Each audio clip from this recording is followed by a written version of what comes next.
ಭಾರತದಲ್ಲಿ ಬಡವರ ಸಂಖ್ಯೆ ಕಡಿಮೆಯಾಗಿದೆಯಂತೆ.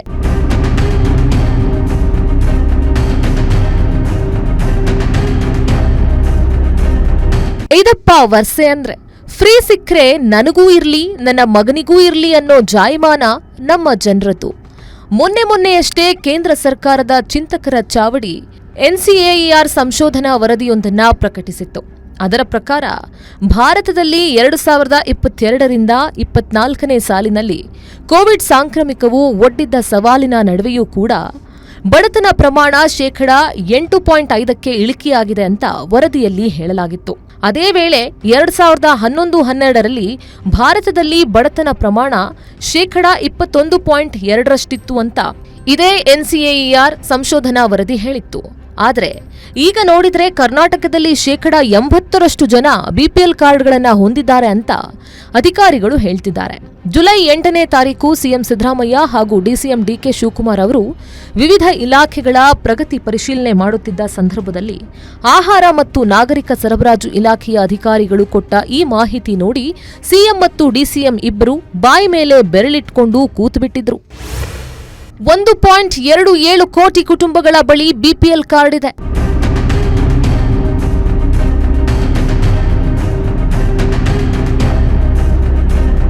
ಅಧಿಕಾರಿಗಳು ಹೇಳೋ ಪ್ರಕಾರ ರಾಜ್ಯದಲ್ಲಿ ಸುಮಾರು 1.27 ಕೋಟಿ ಕುಟುಂಬಗಳು BPL ಕಾರ್ಡ್ ಹೊಂದಿದ್ದಾರೆ. ಒಂದು ಕುಟುಂಬದಲ್ಲಿ ಸರಾಸರಿ 4 ಜನ ಇದ್ದಾರೆ ಎಂದು ಭಾವಿಸಿದರೂ ಕೂಡ ಹೆಚ್ಚು ಕಡಿಮೆ 5 ಕೋಟಿ ಮಂದಿ BPL ಕಾರ್ಡ್ ಫಲಾನುಭವಿಗಳಾಗಿದ್ದಾರೆ. ಇದರ ಜೊತೆಗೆ ಅಂತ್ಯೋದಯ ಅನ್ನ ಯೋಜನೆ ಕಾರ್ಡ್ದಾರರು, APL ಕಾರ್ಡ್ದಾರರು ಇವರೆಲ್ಲರ ಸಂಖ್ಯೆಯನ್ನ ಸೇರಿಸಿದ್ರೆ ಕರ್ನಾಟಕದ ಒಟ್ಟು ಜನಸಂಖ್ಯೆಗಿಂತ ಹೆಚ್ಚೇ ಆಗುತ್ತೆ. ಅಂದ್ರೆ 6 ಕೋಟಿ ಜನಸಂಖ್ಯೆ ಇರುವ ಕರ್ನಾಟಕದಲ್ಲಿ 80ರಷ್ಟು ಜನ ಕಡುಬಡವರ. ಜನ ಹಬ್ಬ ಮಾಡೋದು ಅಥವಾ ನಗರ ಪ್ರದೇಶಗಳ ಮಾಲ್ಗಳಲ್ಲಿ ಖರೀದಿ ಮಾಡೋ ಪ್ರಮಾಣ ಇವೆಲ್ಲ ನೋಡಿದ್ರೆ ನಮ್ಮ ಜನ ಯಾವ ಆಂಗಲ್ನಲ್ಲಿ ನೋಡಿದ್ರೂ ಬಡವರ ರೀತಿಯಲ್ಲಿ ಕಾಣೋದೇ ಇಲ್ಲಪ್ಪ. ಈಗ ಒಂದೊತ್ತು ಊಟಕ್ಕೂ ಗತಿ ಇಲ್ಲ ಎಂದು ಆತ್ಮಸಾಕ್ಷಿಯಾಗಿ ಹೇಳುವವರ ಸಂಖ್ಯೆ ಬೆರಳೆಣಿಕೆಗಿಂತ ಕಡಿಮೆ ಇರುವುದು ಸತ್ಯ.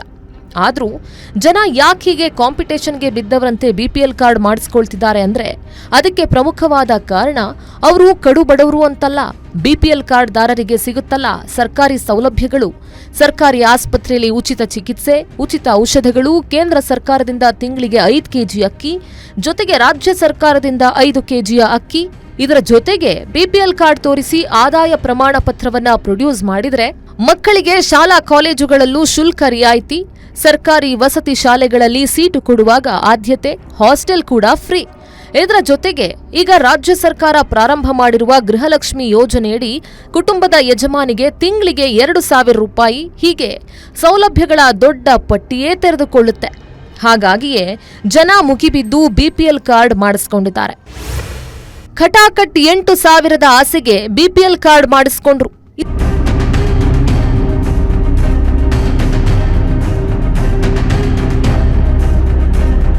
ಇದಷ್ಟೇ ಅಲ್ಲ, ತೀರಾ ಇತ್ತೀಚೆಗೆ ಲೋಕಸಭಾ ಚುನಾವಣೆ ಸಂದರ್ಭದಲ್ಲಿ ಕಾಂಗ್ರೆಸ್ಸಿಗರು 5 ನ್ಯಾಯ ಹಾಗೂ 25 ಗ್ಯಾರಂಟಿ ಯೋಜನೆಗಳ ಭರವಸೆ ನೀಡಿದ್ರಲ್ಲ. ಅದರಲ್ಲೂ ರಾಹುಲ್ ಗಾಂಧಿಯವರು ಚುನಾವಣಾ ಪ್ರಚಾರ ಮಾಡುವಾಗ ಕಾಂಗ್ರೆಸ್ ಗೆದ್ದ 24 ಗಂಟೆಗಳ ಒಳಗಾಗಿ ಎಲ್ಲ ಹೆಣ್ಣು ಮಕ್ಕಳ ಬ್ಯಾಂಕ್ ಖಾತೆಗಳಿಗೆ ಖಟಾಖಟ್ ಅಂತ ತಿಂಗಳಿಗೆ 8,000 ರೂಪಾಯಿಯಂತೆ ವರ್ಷಕ್ಕೆ 1 ಲಕ್ಷ ರೂಪಾಯಿ ಹಾಕ್ಬಿಡ್ತೇವೆ ಅಂತ ಹೇಳಿದ್ರು ನೋಡಿ. ಆಗಂತೂ ಜನ ಮುಗಿಬಿದ್ದು BPL ಕಾರ್ಡ್ ಮಾಡಿಸ್ಕೊಂಡಿದ್ರು. ಯಾಕಂದ್ರೆ ಹಿಂದೆ ವಿಧಾನಸಭಾ ಚುನಾವಣೆ ಸಂದರ್ಭದಲ್ಲಿ ಆಗ ಸಿದ್ದರಾಮಯ್ಯ ಮತ್ತು DK ಶಿವಕುಮಾರ್ ಇಬ್ರೂ ಸಹ ಸಹಿ ಮಾಡಿ ಗ್ಯಾರಂಟಿ ಕಾರ್ಡ್ ಕೊಟ್ಟಿದ್ರಲ್ಲ, ಅದರಲ್ಲಿ ರಾಜ್ಯದ ಎಲ್ಲ ಕುಟುಂಬಗಳ ಯಜಮಾನಿಗೂ ತಿಂಗಳಿಗೆ 2,000 ರೂಪಾಯಿ ಕೊಟ್ಟುಬಿಡ್ತೇವೆ ಅಂತ ಘೋಷಣೆ ಮಾಡಿಬಿಟ್ಟಿದ್ರು. ಆದ್ರೆ ಅಷ್ಟೊಂದು ಹಣ ಎಲ್ಲಿ ಹೊಂದಿಸ್ಬೇಕು ಅಂತ ತಿಳಿದೆ ಕೊನೆಗೆ ಇಲ್ಲ, ನಾವು ಹಾಗೆ ಹೇಳೇ ಇರಲಿಲ್ಲ, ಕೇವಲ BPL ಕಾರ್ಡ್ ಹೊಂದಿರುವ ಕುಟುಂಬದ ಯಜಮಾನಿ ಮಾತ್ರ ಈ ಯೋಜನೆಯ ಫಲಾನುಭವಿಯಾಗಲು ಅರ್ಹತೆ ಹೊಂದಿದ್ದಾರೆ ಅಷ್ಟೇ ಅಂತ ಉಲ್ಟಾ ಹೊಡೆದ್ರು. ಈಗಲೂ ಕಾಂಗ್ರೆಸ್ನವರು ಹಾಗೇನಾದ್ರೂ ಹೇಳಿಬಿಟ್ಟಾರು ಅಂತ ಜನ ಮುನ್ನೆಚ್ಚರಿಕೆ ಕ್ರಮವಾಗಿ ಮೊದಲೇ BPL ಕಾರ್ಡ್ ಮಾಡಿಸಿಕೊಂಡಿದ್ದಾರೆ. 2019ರಲ್ಲೂ 90,000 ಕುಟುಂಬಗಳ ಬಳಿ BPL ಇತ್ತು. 2019ರಲ್ಲೂ ಹಾಗೆ ಆಗಿತ್ತು. ರಾಜ್ಯದಲ್ಲಿ ಸುಮಾರು 90,000 ಕುಟುಂಬಗಳ ಬಳಿ BPL ಕಾರ್ಡ್ಗಳಿವೆ ಅಂತ ಅಧಿಕಾರಿಗಳು ಆಗಿನ ಆಹಾರ ಮತ್ತು ನಾಗರಿಕ ಸರಬರಾಜು ಸಚಿವ ಉಮೇಶ್ ಕತ್ತಿಗೆ ಮಾಹಿತಿ ನೀಡಿದ್ರು. ಇದರಿಂದ ಗಾಬರಿ ಬಿದ್ದ ಉಮೇಶ್ ಕತ್ತಿ ಯಾರ ಬಳಿ ಟಿವಿ, ಫ್ರಿಡ್ಜ್, 2 ವೀಲರ್ ಇದ್ರೆ ಅಂತವರ BPL ಕಾರ್ಡ್ ಕ್ಯಾನ್ಸಲ್ ಮಾಡಲಾಗುತ್ತೆ ಎಂದೇ ಬಿಟ್ರು. ಇದು ರಾಜ್ಯಾದ್ಯಂತ ದೊಡ್ಡ ವಿವಾದಕ್ಕೆ ಕಾರಣವಾಗಿತ್ತು. ಕೊನೆಗೆ ಉಮೇಶ್ ಕತ್ತಿಯವರೇ ಸ್ಪಷ್ಟೀಕರಣ ಕೊಟ್ಟು ತಾವು ಹಾಗೆ ಹೇಳಲೇ ಇಲ್ಲ ಅಂತ ಉಲ್ಟಾ ಹೊಡೆದ್ರು.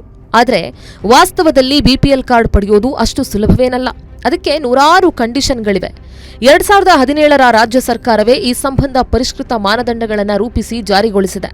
ಅದರ ಪ್ರಕಾರ ಸರ್ಕಾರಿ ನೌಕರರು, ಸರ್ಕಾರಿ ಅನುದಾನ ಪಡೆಯುವ ಸಂಸ್ಥೆಗಳಲ್ಲಿ ಕೆಲಸ ಮಾಡುವ ಕಾಯಂ ನೌಕರರು, ನಿಗಮ ಮಂಡಳಿಗಳಲ್ಲಿ ಕೆಲಸ ಮಾಡುವ ಕಾಯಂ ನೌಕರರು ಹಾಗೂ ಆದಾಯ ತೆರಿಗೆ, ವ್ಯಾಟ್, ವೃತ್ತಿ ತೆರಿಗೆ ಪಾವತಿ ಮಾಡುವವರ ಕುಟುಂಬಗಳು ಬಿಪಿಎಲ್ ಕಾರ್ಡ್ ಪಡೆಯಲು ಅರ್ಹರಲ್ಲ. ಗ್ರಾಮೀಣ ಪ್ರದೇಶದಲ್ಲಿ 3 ಹೆಕ್ಟೇರ್ಗಿಂತ ಹೆಚ್ಚು ಒಣಭೂಮಿ ಅಥವಾ ನೀರಾವರಿ ಜಮೀನು ಹೊಂದಿರುವ ಕುಟುಂಬಗಳು, ನಗರ ಪ್ರದೇಶದಲ್ಲಿ 1,000 ಚದುರಡಿಗಿಂತ ಹೆಚ್ಚು ವಿಸ್ತೀರ್ಣದ ಪಕ್ಕಾ ಮನೆಯನ್ನ ಹೊಂದಿರುವ ಕುಟುಂಬಗಳು ಬಿಪಿಎಲ್ ಕಾರ್ಡ್ ಹೊಂದಲು ಅರ್ಹರಲ್ಲ. ಜೀವನೋಪಾಯಕ್ಕಾಗಿ ವಾಣಿಜ್ಯ ವಾಹನಗಳು ಅಂದ್ರೆ ಟ್ರ್ಯಾಕ್ಟರ್, ಮ್ಯಾಕ್ಸಿ ಕ್ಯಾಬ್, ಟ್ಯಾಕ್ಸಿಗಳನ್ನು ಹೊಂದಿರುವವರನ್ನ ಹೊರತುಪಡಿಸಿ ಉಳಿದೆಲ್ಲಾ ರೀತಿಯ 4 ಚಕ್ರದ ವಾಹನಗಳನ್ನು ಹೊಂದಿರುವವರೂ ಸಹ ಬಿಪಿಎಲ್ ಕಾರ್ಡ್ ಪಡೆಯಲು ಅರ್ಹರಲ್ಲ. ಹಾಗಿದ್ದೂ ಕೂಡ 1.27 ಕೋಟಿ ಜನ ಬಿಪಿಎಲ್ ಕಾರ್ಡ್ ಹೊಂದಿದ್ದಾರೆ ಅಂದ್ರೆ ಇದು ಹೇಗ್ ಸಾಧ್ಯ?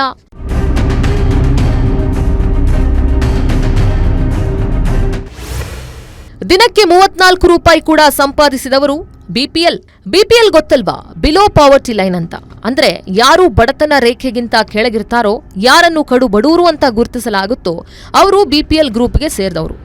1979ರಲ್ಲಿ ಭಾರತ ಕಾರ್ಯಪಡೆ ಬಿಪಿಎಲ್ ಅನ್ನ ನಿರ್ಧರಿಸಲು ಜನರ ಆಹಾರ ಖರೀದಿ ಸಾಮರ್ಥ್ಯವನ್ನ ಪ್ರಮುಖ ಮಾನದಂಡವಾಗಿ ಬಳಸ್ತಾ ಇತ್ತು. ಅಂದ್ರೆ ಗ್ರಾಮೀಣ ಪ್ರದೇಶದಲ್ಲಿ 2400 ಕ್ಯಾಲೋರಿ ಹಾಗೂ ನಗರ ಪ್ರದೇಶದಲ್ಲಿ 2100 ಕ್ಯಾಲೋರಿ ಆಹಾರವನ್ನ ಖರೀದಿಸಲು ಶಕ್ತಿ ಇರದವರನ್ನ ಬಡತನ ರೇಖೆಗಿಂತ ಕೆಳಗಿರುವವರು ಅಂತ ಗುರುತಿಸಲಾಗ್ತಿತ್ತು.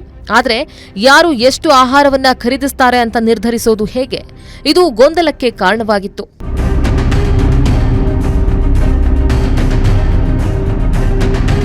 2011ರಲ್ಲಿ ಸುರೇಶ್ ತೆಂಡೂಲ್ಕರ್ ನೇತೃತ್ವದ ತಜ್ಞರ ಆಯೋಗ ಇದನ್ನ ಮರು ವ್ಯಾಖ್ಯಾನ ಮಾಡಿತು.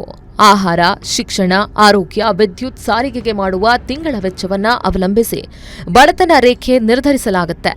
ಈ ವಿಧಾನದ ಪ್ರಕಾರ ಗ್ರಾಮೀಣ ಪ್ರದೇಶದಲ್ಲಿ ಪ್ರತಿದಿನ 27.2 ಮತ್ತು ನಗರ ಪ್ರದೇಶಗಳಲ್ಲಿ 33.3 ರೂಪಾಯಿ ಖರ್ಚು ಮಾಡಲು ಸಾಧ್ಯವಾಗದವರನ್ನ ಬಡತನ ರೇಖೆಗಿಂತ ಕೆಳಗಿರುವವರು ಅಂತ ವ್ಯಾಖ್ಯಾನಿಸಲಾಗುತ್ತೆ. ಗ್ರಾಮೀಣ ಪ್ರದೇಶದಲ್ಲಿ ತಿಂಗಳಿಗೆ 4,080 ಹಾಗೂ ನಗರ ಪ್ರದೇಶದಲ್ಲಿ 5,000ಕ್ಕೂ ಹೆಚ್ಚು ಮಾಡಲಾಗದ 5 ಮಂದಿ ಸದಸ್ಯರಿರುವ ಕುಟುಂಬವನ್ನ ಬಡತನ ರೇಖೆಗಿಂತ ಕೆಳಗಿನ ಕುಟುಂಬ ಅಂತ ವ್ಯಾಖ್ಯಾನಿಸಲಾಗುತ್ತೆ. ಈ ಲೆಕ್ಕಾಚಾರದ ಪ್ರಕಾರ ನೋಡಿದ್ರೆ ನಮ್ಮ ರಾಜ್ಯದಲ್ಲಿ ಒಬ್ಬ ಭಿಕ್ಷುಕನೂ ಸಹ ದಿನಕ್ಕೆ 100 ರೂಪಾಯಿಗಿಂತ ಹೆಚ್ಚು ಗಳಿಸ್ತಾನೆ. ಕೃಷಿ ಕೂಲಿ ಕಾರ್ಮಿಕನಿಗೆ ನಾವು ಉದ್ಯೋಗ ಖಾತ್ರಿ ಯೋಜನೆಗಳ ಅಡಿಯಲ್ಲಿ ದಿನಕ್ಕೆ 250 ರೂಪಾಯಿ ಕೂಲಿ ನಿಗದಿ ಮಾಡಿದ್ದೇವೆ. ಹಾಗಿದ್ದೂ ಕೂಡ 1.27 ಕೋಟಿ ಕುಟುಂಬಗಳು ತಮಗೆ ದಿನಕ್ಕೆ 34ರಿಂದ 35 ರೂಪಾಯಿ ಕೂಡ ಸಂಪಾದನೆ ಮಾಡೋದಕ್ಕೆ ಸಾಧ್ಯವಾಗಲ್ಲ ಅಂತ ಆದಾಯ ಪ್ರಮಾಣ ಪತ್ರ ಕೊಟ್ಟು ಬಿಪಿಎಲ್ ಕಾರ್ಡ್ ಪಡೆದುಕೊಂಡಿದ್ದಾರೆ ಅಂದ್ರೆ ಏನ್ ಹೇಳೋದು? ಬೀಮಾರು ರಾಜ್ಯ ಎನಿಸಿಕೊಂಡಿದ್ದ ಕರ್ನಾಟಕ ಬಿಪಿಎಲ್ ಕಾರ್ಡ್ದಾರರ ಸಂಖ್ಯೆಯನ್ನೇ ಆಯಾಯ ರಾಜ್ಯಗಳಲ್ಲಿ ಬಡತನ ಪ್ರಮಾಣ ತಿಳಿಯುವ ಮಾನದಂಡವಾಗಿ ಪರಿಗಣಿಸಲಾಗುತ್ತೆ.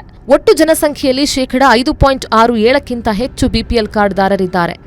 ಆ ರಾಜ್ಯವನ್ನ ಬೀಮಾರು ಸ್ಟೇಟ್ ಅಥವಾ ರೋಗಗ್ರಸ್ತ, ಆರ್ಥಿಕವಾಗಿ ಅತಿ ಹಿಂದುಳಿದಿರುವ ರಾಜ್ಯ ಅಂತ ನೀತಿ ಆಯೋಗ ಪರಿಗಣಿಸುತ್ತೆ.